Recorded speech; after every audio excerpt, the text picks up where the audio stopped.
되었습니다. 오늘의 설교 제목은 새살 갈고리와 세마포 에봇이란 제목으로 말씀드리려고 합니다. 3월을 시작하면서 태극기를 세웠습니다. 나라를 위해 기도합시다. 또한 우리 교회 길을 세웠습니다. 우리 교회의 일들을 하나씩 놓고 기도합시다. 특별히 저는 오늘 두 번째 주를 맞아서 우리 다음 세대 자녀, 손주들을 위해 기도하는 밤을 좀 갖기를 소망합니다.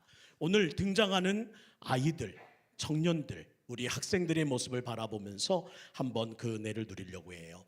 오늘 본문은 사무엘의 성장 스토리를 담고 있습니다. 남편 엘가나와 아내 한나는 지난주 우리가 말씀드렸던 대로 하나님께 아이를 주시면 드리겠다는 서원을 드립니다. 그리고 그 모든 일을 이루기 위한 일들을 만들어 가기 위해서 서원대로 당시 언약궤가 모여있던 실로에 아이를 남겨놓고 집으로 돌아갑니다. 어린 사무엘은 실로에 홀로 남아 여호와를 섬기게 되죠. 또한 이들이 사무엘에게 주었던 귀한 신앙의 유산이 무엇이었습니까? 하나님을 섬길 기회를 줬다는 겁니다. 저는 우리 동북교회의 모든 자녀들이 하나님을 섬기는 기회를 놓치지 않기를 주의 이름으로 축원합니다. 우리는 많은 기회를 주려고 노력합니다. 학원에 보낼 기회, 공부를 연장시킬 기회, 대학교를 졸업하고 대학원에 갈 수 있는 기회, 좋은 사람 만나는 기회, 좋은 사람 가정을 이루는 기회들. 그러나 제가 특별히 간구하며 기도하는 것은 우리 청년들과 우리 다음 세대들이 하나님을 섬길 기회를 부모님들을 통해 얻게 되는 귀한 축복을 갖게 되기를 간절히 소망합니다. 아들아, 이 자리에서 한번 봉사해보면 어떻겠니? 딸아, 이 자리가 너에게는 맞지 않을까? 함께 기도하고 함께 고민하면서 우리 자녀들이 하나님의 영광을 위해 어떤 자리에서 주의 영광을 위해 일할지 담임 목사만 고민하지 말고, 교육자들만 찾지 말고, 모든 가정에서 부모님들이 그 기회를 제공하게 되기를 주의 이름으로 축복합니다. 저는 멋진 유산 아닌가 생각 들어요. 가정에서부터 부모님의 권장과 권유를 통해서 하나님을 섬길 기회를 얻는 것. 오늘 11절 말씀 볼까요? 엘가나는 라마에 자기 집으로 돌아가고 그 아이는 제사장 엘리 앞에서 여호와를 섬기니라. 이 섬기다는 히브리어 샤라트라는 단어는요, 사무엘은 이제 레위인과 함께 제사에 직접 참여하며 섬기는 자리에 섰다는 것을 우리에게 짐작해야 합니다. 한나의 아들 사무엘은 엘리 제사장 곁에서 하나님의 일을 배우는 일을 섬겨가는 가운데 하나씩 차근차근 배워가면서 그 안에 신앙이 단단해져 갔다는 것을 우리는 알게 된다는 거예요. 제사장 곁에서 함께 예배를 섬기면서 예배하는 법을 배웠습니다. 제사장들이 기도하는 모습을 보면서 기도는 어떻게 해야 하는 것인지, 또 기도의 내용은 뭐가 필요한 것인지 직접 눈으로 보고 배웠다는 거예요. 그러나 이에 비해 가장 가슴 아픈 내용이 또한 등장하는데 엘리 제사장의 두 아들 홈리와 비니아스에 대한 기록입니다. 온통 오늘 본문은 부정적인 내용들 가득합니다. 12절 말씀 한번 읽을까요? 12절 시작.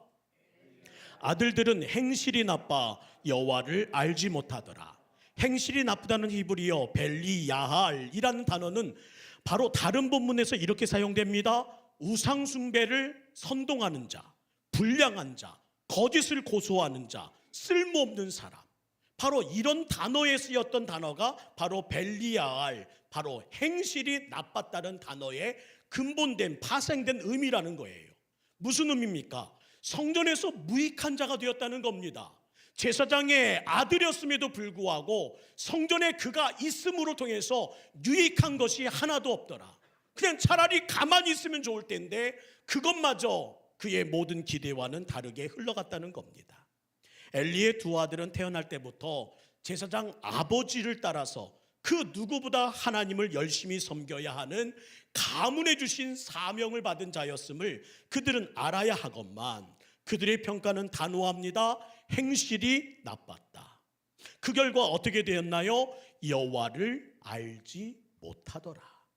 이 알지 못했던 단어는요, 성경에 딱 3번 나와요. 여호와를 알지 못하더라라는 이 단어가 성경에 딱 3번 나오는데 그 한 번이 어디라고요? 제사장의 아들, 하나님을 섬기는 일에 부름받은 자, 성전에서 자라났고 성전에서 기운받은 하나님의 기대주, 그들에게 그 한 번이 사용됐다는 겁니다. 그 세 번이 어디서 등장했는지 한번 볼까요? 출애굽기 5장 2절 말씀입니다. 바로가 이르되 여호와가 누구이기에 내가 그의 목소리를 듣고 이스라엘을 보겠느냐?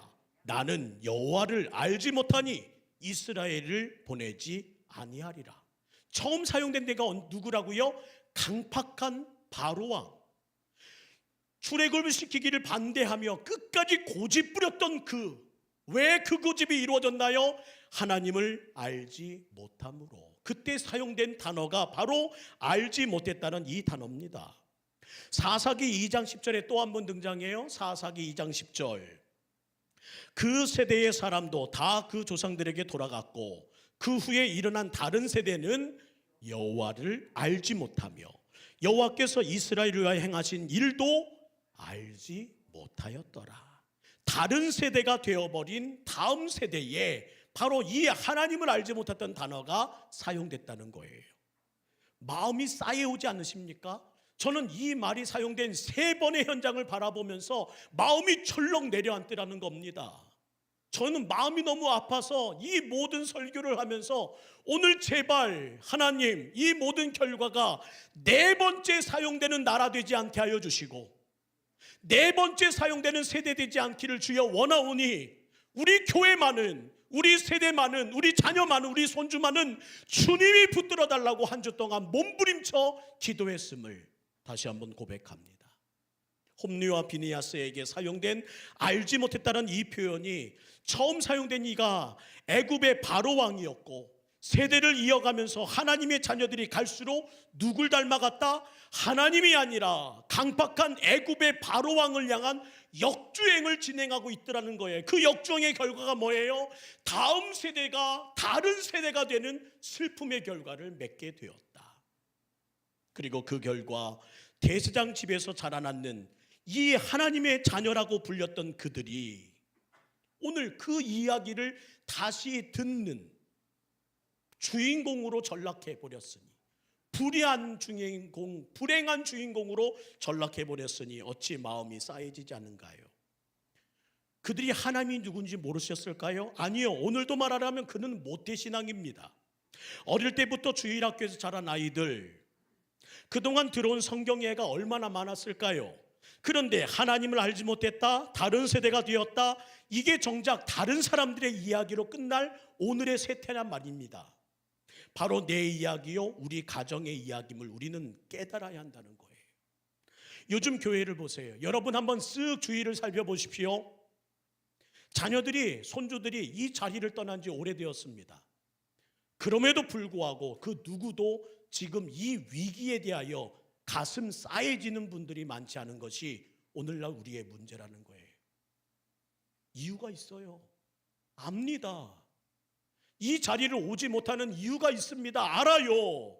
그러나 이렇게 주중 예배 드리지 못하고 주일에 1시간 예배로 만족하는 일들을 반복하다 보면 강팍해져 버리고 다음 세대가 다른 세대가 되어버리고 모태신앙들이 하나님을 알지 못하는 시대로 전락해버리는 네 번째 주인공으로 우리의 다음 세대들이 등장할 수 있다는 겁니다. 저는 특별히 오늘 하나님의 말씀으로 이렇게 부탁드리고 싶어요. 동북교회 성도 여러분, 우리 자녀들에게 체험할 기회를 주십시오. 하나님을 체험할 기회를 주십시오. 그래서 이렇게 부탁드립니다. 제발 어른들의 과잉 보호를 조금만 멈춰 달라는 거예요. 우리 말씀 한 구절 읽을까요? 이사야 43장 2절 말씀입니다. 이사야 43장 2절 시작. 내가 물 가운데로 지날 때에 내가 너와 함께 할 것이라. 강을 건널 때에 물이 너를 침몰하지 못할 것이며 내가 불 가운데로 지날 때에 타지도 아니할 것이며 불꽃이 너를 사르지도 못하리라. 믿으시면 아멘. 하나님은 이렇게 일하시는 분이라는 것을 명확하게 약속하고 계십니다. 그런데요, 자녀들이, 우리의 손주들이 물 가운데로 지날 때가 있어야지 하나님이 함께 하심을 알게 되고, 강을 건너 봤어야지 하나님이 침묵해 하지 않으시는 나의 하나님인 것을 보게 되고, 불 가운데 지나봤어야지 타지 않게 하시며 불꽃 가운데 사르지 않게 하시는 나의 하나님이신 것을, 그 일하심을 체험하지요. 오늘날 모든 분들의 귀한 하나밖에 없는 아이, 우리 손주들을 위해서 우리 모든 부모님들과 우리 증조부들은 말합니다. 아야야야야야야, 다친다 다쳐. 그만 더 가면 안 돼. 그 앞에 물이 있잖아. 그 앞에 불이 있잖아. 그 앞에 위험이 있잖아. 가지마. 너는 학원에만 가라. 너는 공부만 해라. 내가 널 위해 기도할 테니까. 오늘도 모든 교회가 이렇게 내가 대신 해줄게 하는 자녀들에 대한 과잉보호로 어른들만 모여있는 교회, 그나마 바쁜 부모님이라고 오늘도 퇴근하지 못하는 부모님들에서 이제는 증조부들이 할아버지 할머니가 기도해야지, 나라도 기도해야지 하면서 그 아들의 기도까지, 손주들의 기도까지 싸들고 와서 기도하는 일들이 오늘도 반복되고 있더라는 겁니다. 싸해지지 않나요? 이건 아닌데. 하나님을 체험으로 알게 될 기회를 제발 동북교회 어른들은 과잉보호로 원천봉쇄하지 말고, 때로는 하나님 체험하기 위해 불 가운데로 가봐라. 강을 만나라. 바다를 건너라. 태풍 가운데 맞서라. 하나님의 거룩한 이름 가운데 믿음으로 행하는 그 걸음에 뒤에서 응원하고, 뒤에서 기도하고, 뒤에서 하나님의 거룩한 이름으로 축복하는 우리 동북교회 되기를 주의 이름으로 축복합니다.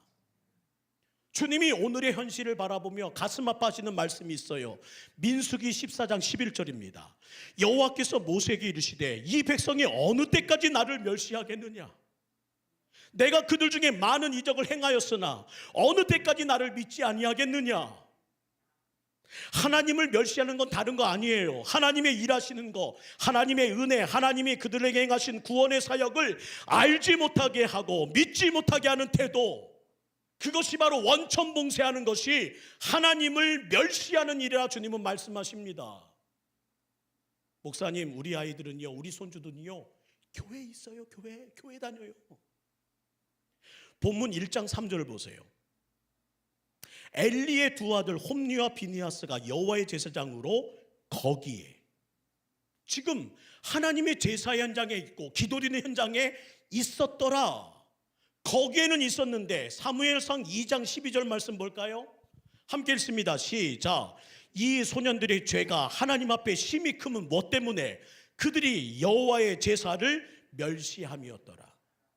그 자리에는 있었지만 기도가 뭔지, 은혜가 뭔지 하나님을 체험하지 못한 채 미지근한 마음으로 그 자리를 지키고 있으니 주님이 말씀하신다는 겁니다. 어느 때까지 멸시하겠느냐? 내가 어느 때까지 참아야 하겠느냐? 멸시가 뭐라고요? 알지 못하고 믿지 못하는 그 일들을 이어가는 것. 사실 이 두 문장이 연결이 안 됩니다. 두 아들은 제사를 집리하는 자리에 있는데 제사를 멸시했다니요. 이게 뭔 의미인가요? 그가 그 있는 자리가, 그가 서 있는 그 자리가 그 사람의 내면 세계를 보장하는 것은 아니라는 거예요. 교회에 있다고 해서 그가 예배하는 자가 아니고, 예배의 조소에 앉아있다고 해서 그가 기도드리는 자가 아니고, 그가 지금 교회 예배에 1시간 벤처하며 의자를 따뜻하게 데우고 간 것으로 그가 하나님 알고, 그가 하나님 예배하고 그의 중심이 하나님의 계시지라고 확답하는 것은 실수일 수도 있다라는 겁니다. 착각하지 말아라. 홈니와 비니하스가 대대로 내려오는 기업을 기업으로 받아 제사장 역할을 손색 없이 감당하는 것처럼 보였으나 실제로 그 중심은 아니었다. 당장은 껍데기를 보면서 그렇게 속아 넘어갔던 이들이 있었으나, 그러나 결국 그 중심은 숨길 수 없더라. 그래서 서서히 나타나는 불법이 보이기 시작합니다. 사랑하는 성도 여러분, 오늘 여러분에게 제가 부탁하는 것은 이겁니다. 따라합시다. 삶으로 가르친 것만 남는다. 부모님의 신앙은 삶으로 가르친 것만 남습니다. 수백 번 말을 하고 수백 번 조언하고 수백 번 권면했다고 남는 게 아니라 삶을 통해 손잡고 함께 행한 일 가운데 자녀를 향한 하나님의 거룩한 신앙이 남는다는 사실을 잊지 마십시오. 함께 기도하자 하며 기도하는 삶의 모습을 보여줄 때 남고, 함께 하나님 예배드리자 손들고 찬양하고 주님의 거룩한 은혜로 눈물 펑펑 흘리는 모습들을, 그것을 삶으로 보여줄 때 비로소 그 자녀들에게 신앙의 유산이 남는다는 것을 우리는 기억해야 합니다. 사랑하는 성도 여러분, 간혹 노래를 전공한다는 둘째 아이 때문에 뮤지컬 공연을 가서 볼 때가 있어요. 뭐가 그리 비싼지, 아이고 그런 거 보기도 힘든데 저희 형편으로 어려워서 주변에 주신 초대권이나 할인권이 있을 때마다 그래도 가가지고 응원한다고 함께 보고 이야기 나눕니다. 그런데요, 제가 그 자리에 지켜보면서 느낀 한 가지가 있습니다. 공연 티켓이 비싸면 비쌀수록 아직 시간은 되지도 않았는데 사람들이 뛰기 시작한다는 거예요. 아이들이 부모의 손을 듣고 앞에서부터 뛰기 시작합니다. 엄마 빨리요, 빨리요. 아빠. 아직도 공연 시작은 멀었는데 아이들이 뛰어가는 모습 보면서 제가 깜짝 놀랐어요. 그런데 교회에 왔더니 더 놀라겠더라고요. 요즘 우리 예배 시간에 이런 공연보다 더 가치가 없는 것 같습니다. 예배 시간이 되었음에도 불구하고 시작했음에도 불구하고 아이들이 없어요. 그래서 지난주에부터 우리 아이들과 무슨 일을 시작하신 줄 아십니까? 지각하지 않으면 행운권 추첨하고 있습니다. 빨리 온 아이들에게 행운권 추첨 기회 줄게, 와라. 교육부 예배를 보면 가슴이 참 아픕니다. 더 아픈 게 뭔지 아세요? 교사도 늦어요. 아이들이 교사를 기다리고 있습니다. 아이도 늦습니다. 그런데 그 아이에게 왜 지각했냐고 말하면 이렇게 말해요. 아유, 엄마가 늦게 나오면 어떻게 해요? 아빠가 이제 데려주는데 어떻게 해요? 제가 전도사 시절부터 가장 엄하게 다룬 문제가 지각이었습니다. 예배 시간에 지각했으면 뛰어오는 신용이라도 해. 제발 좀 맹송맹송하게 들어오지 말고. 나는 그 모습 보면 열받거든. 지각한 것보다 너희들이 그냥 맹송맹송 걸어 들어와 예배 드리는 모습이 더 열받아. 제발 들어왔을 때 이렇게 표현해. 문 앞에서라도. 삶으로 가르친 것만 남습니다. 지금 부모님들이 지각하는 일들 별로, 학원은 지각하면 안 되고 학교는 지각하면 안 돼서 흔들어 깨우면서 교회 지각하고 교회 빠지는 것은 쉽게 공연장에 뛰어갈 때는 아이들이 손잡아 부모님께 빨리빨리 외치는 그때에 예배 시간 늦어도 아무렇지도 일절하지 않는 이 현상들 아시잖아요. 예배 무너지면 다 무너진다는 거예요. 오늘 이 두 아들이 왜 무너져요? 예배가 무너졌더라. 하나님의 경고를 보지 못하십니까? 민수기 14장 23절. 내가 그들의 조상들에게 맹세한 땅을 결단코 보지 못할 것이요 또 나를 멸시하는 사람은 한 사람도 그것을 보지 못하리라. 예배가 무너진 자에게 주셨던 하나님의 경고의 목소리였습니다. 홈리와 비느하스처럼 발각되지 않고 가면을 쓰고 당장은 살 수 있습니다. 그러나 그들에게 나타나는 형벌은 분명하더라는 거예요. 내가 그들의 조상에게 맹세한 땅을 결코 보지 못할 것이다. 또 나를 멸시한 너희에게는 한 사람도 그것을 보지 못하는 형벌을 받게 될 것이다 라는 그 약속과 그 경고는 이 두 사람에게 결국 나타나고 말았다는 겁니다. 당대 누가 보더라도 하나님 은혜 받기에 가장 좋은 위치에 있었던 두 아들, 가장 좋은 환경에서 태어난 두 아들, 이 두 사람이 그 당대 그 누구보다 하나님과 가장 멀리 있었던 사람이었다. 성전에 거하는 제사장의 아들이었으면서도 부모가 삶으로 가르쳐야 하고 조부모가 보여줌으로 가르쳐야 됩니다. 때로는 혹독하게 또는 바르게 가르쳐야 하지만 우리의 다음 세대가 하나님의 은혜 가운데 든다는 거예요. 지난 겨울 행사가 이제 마치고 이번 주일에 보여드리게 될 겁니다. 이 아이들의 열정이 아직도 남아있을까요? 그 아이들의 뜨거움이 아직도 남아있을까요? 제가 이런 말씀 드렸죠. 우리 장년 여러분, 작심삼일이라는 단어 아시지요? 우리들은 어떤 존재라고요? 연초에 작심삼일해서 살 수 있는 사람이 아니라 3일마다 작심해야 살 수 있는 사람, 다시 믿음으로 혹독하게, 다시 믿음으로 바르게 3일마다 작심이 필요한 사람들이 우리들임을 잊지 말자고 말씀드렸던 것처럼, 그곳에서 그렇게 뛰며 찬양했던 그 아이들이 교회에 와서는 고개를 숙이고 있고, 그렇게 뜨겁게 은혜 받아 세상을 바꿀 것 같은 그 아이들이 지금도 여전히 삶의 현장에 들어와 아무 일도 하지 않은 채 숨을 죽이고 있으니, 여기 있는 저나 부목사나 장로님이나 권사님 모두가 이를 두려워한다는 사실만은 함께 공통분모로 갖는 오늘이 되었으면 좋겠습니다. 몸은 교회에 있으나 그의 생각과 마음은 하나님과 멀리 떠나 있는 자녀들이 많고 많더라. 교회를 떠나 눈에 드러난 탕자도 있지만, 아이고 이 녀석 안 나오네, 정말 큰일이네. 이보다 더 큰 일은 교회 안에 몸은 머물러 있으나 그의 생각과 마음이 하나님을 떠나 드러나지 않은 가면 쓴 자녀들이 하나 둘이 아니더라는 겁니다. 사랑하는 성도 여러분, 예배를 집량하는 담임 목사님을 위해 기도해 줄 것이 바로 여기에 있습니다. 왜? 아버지 엘리가 그 두 아들에게 그의 삶을 통해 제대로 보여주지 않았기 때문에, 제사장임에도, 예배를 집리하는 자임에도, 기도 많이 해야 되는 자임에도, 그 모든 것에 모델이 되어야 할 자임에도 불구하고, 그래서 우리 모든 중직자들이 담임 목사부터 깨어나 장로님과 안수이사님과 모든 권사님과 집사님들이 다시 한번 마음 싸해지는 은혜가 있기를 주의 이름으로 부탁드립니다. 방심하면 그 모든 순간들의 은혜가 한 번에 와장창 무너진다는 거예요. 토요일마다 교역자들과 시간을 갖습니다. 후배들을 위한 목회 수업이에요. 저와 함께 사역하는 부목사님, 전도사님들에게 코칭하고 또한 사역에 대하여 어떤 계획을 갖는지 함께 이야기를 나눕니다. 거의 1시간 동안 진행되는데요, 죄송합니다, 거의 저의 잔소리입니다.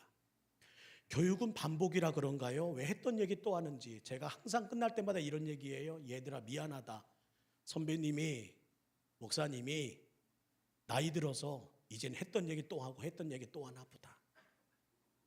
후배들에게 제 경험 하나라도 더 가르쳐주고 싶어서 계속 반복하게 얘기합니다.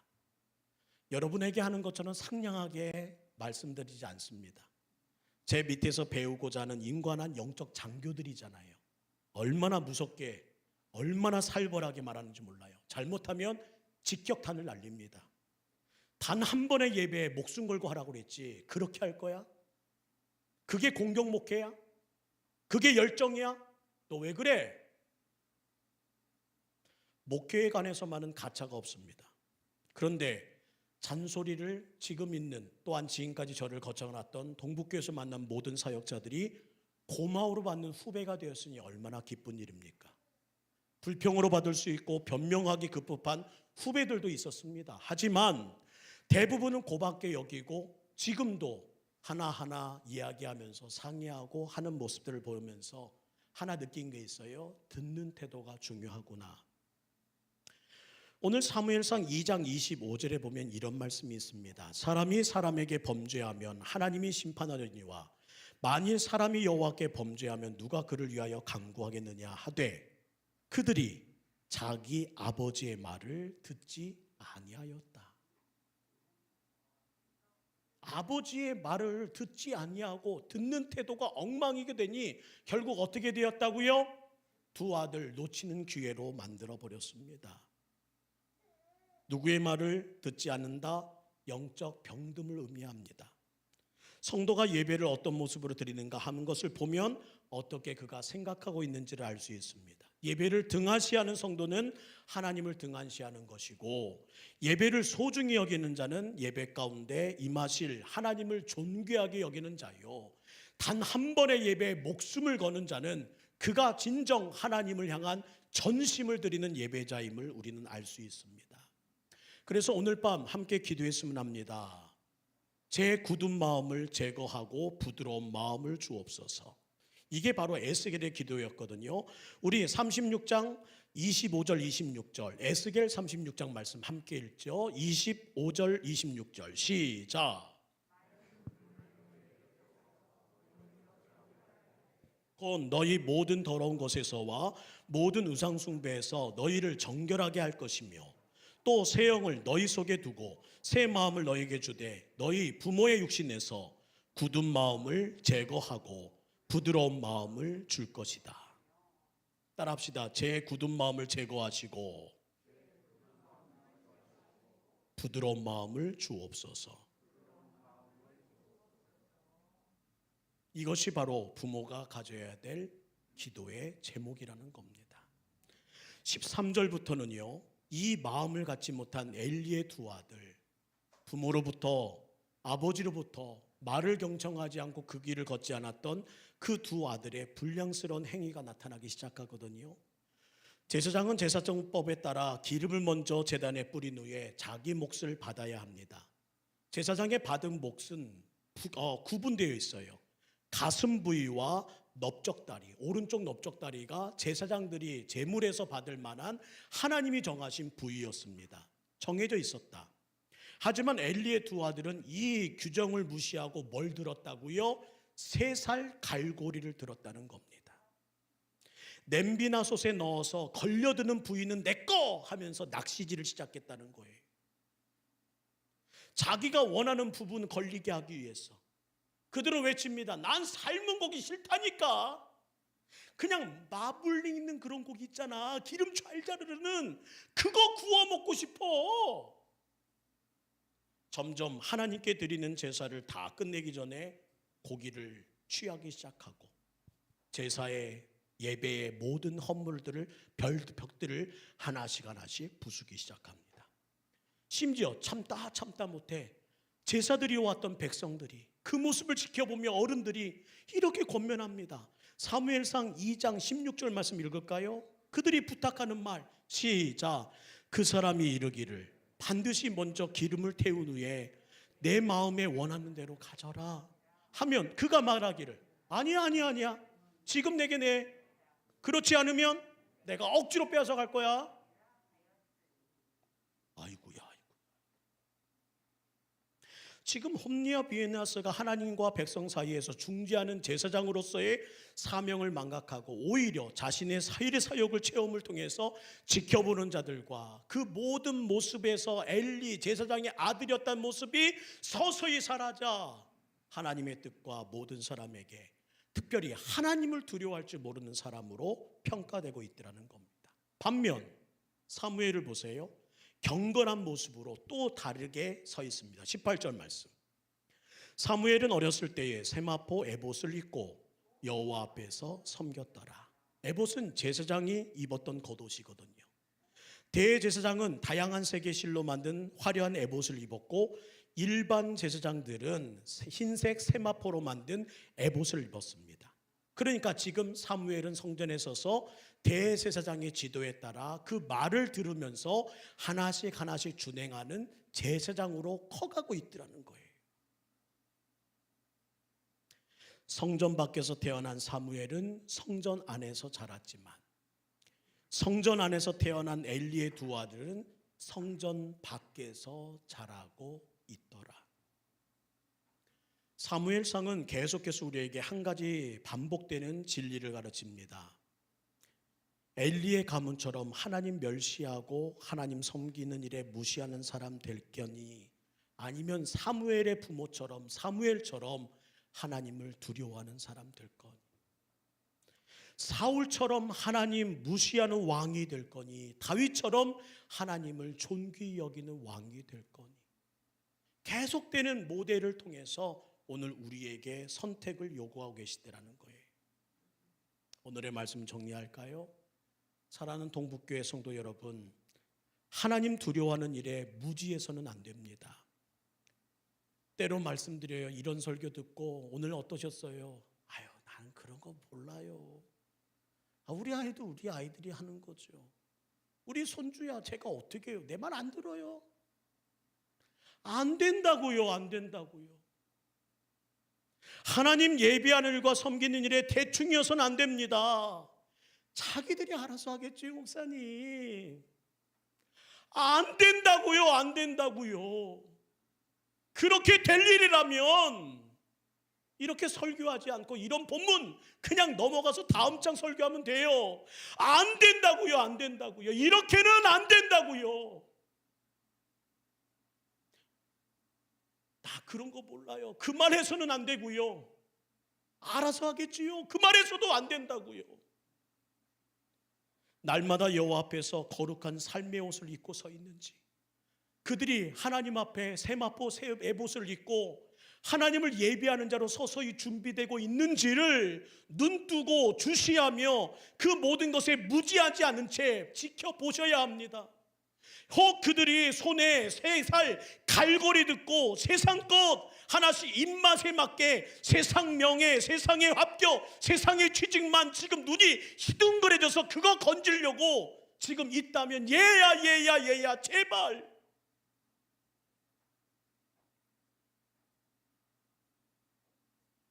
주여, 오늘 이 시간 제 굳은 마음을 먼저 제거해 주십시오.